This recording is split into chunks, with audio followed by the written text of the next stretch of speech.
النهارده يا حبايبي عملت معاكم ام علي ببواقي رقاق العيد.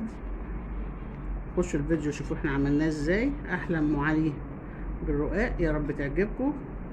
خشوا الفيديو وشوفوا احنا عملنا الرقاق ام علي الجميله دي ازاي. كلها حاجات في البيت موجوده عندك، اعملي بيها.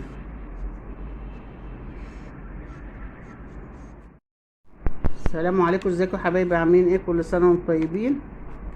ان شاء الله يا حبايبي هعمل معاكم النهارده رقاق باللبن والسكر. الرقاق دوت عامل زي اللي هو بتاع اللي بنشتريه من الفرن نعمل بيه الام علي ده، يعني ايه تبقى زي ام علي. فانا همسكه كده اكسره، احطه في الصينيه، وهنحط عليه مكونات هتشوفونا طبعا لما اجي اعمله.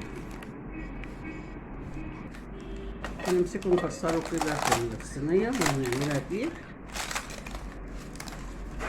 اي بقى الرق عندك مش هتستعمليه، مثلا هتستكفي باللي عملتيه باللحمه المفرومه، تعمليه كده بيبقى جميل جدا.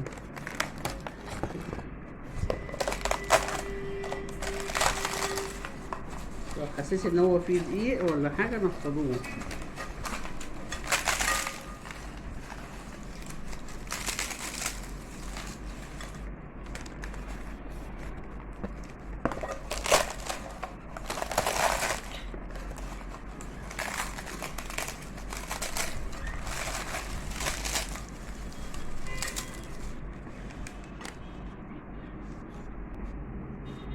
بعد ما كسرته كده هنبدأ بقى معايا زبدة. هنسيب الزبدة كده، زبدة او سمنة ماشي الحال.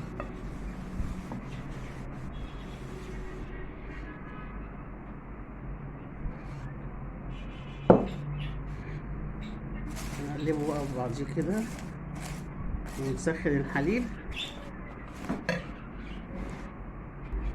كده يا حبايبي. احنا حطينا السمنة زي ما انتم شايفين كده. احط بقى شوية جوز الهند،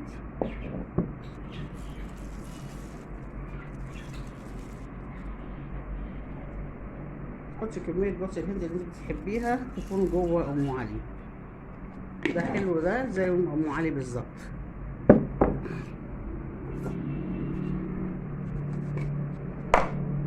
وعندي هنا فول سوداني انا عاملاه فورماه في الكبه وحاطه له قرفه وبرده شويه سكر، نحط حبه منه يدي طعم جميل جدا مع ام علي. ومعايا زبيب.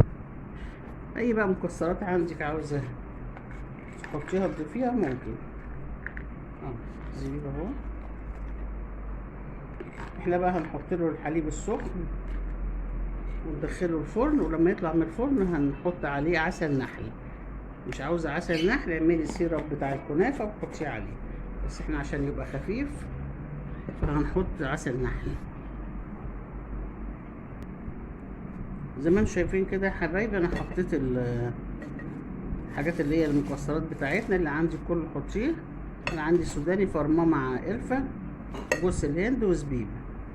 وهنا الحليب انا حطيت له بس معلقه سكر واحده بس، وزودت له معلقتين لبن بودر بيديله طعم كده حلو.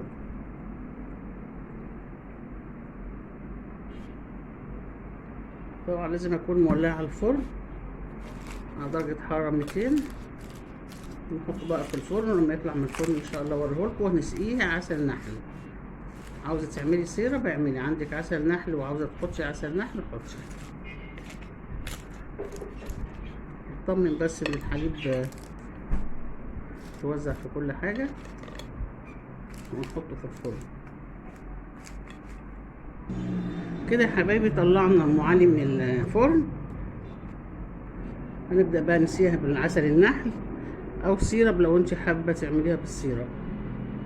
السيرب لو عملت لها سيرب هتحطي كوبايه ونص سكر على كوبايه ميه على عصره ليمون، وترفعيها على النار لمده 5 دقايق، وبعد كده تسيبيها لما تبرد وما تطلع من الفرن تروحي حاطه عليها السيرب او العسل النحل زي ما انا بعمل كده.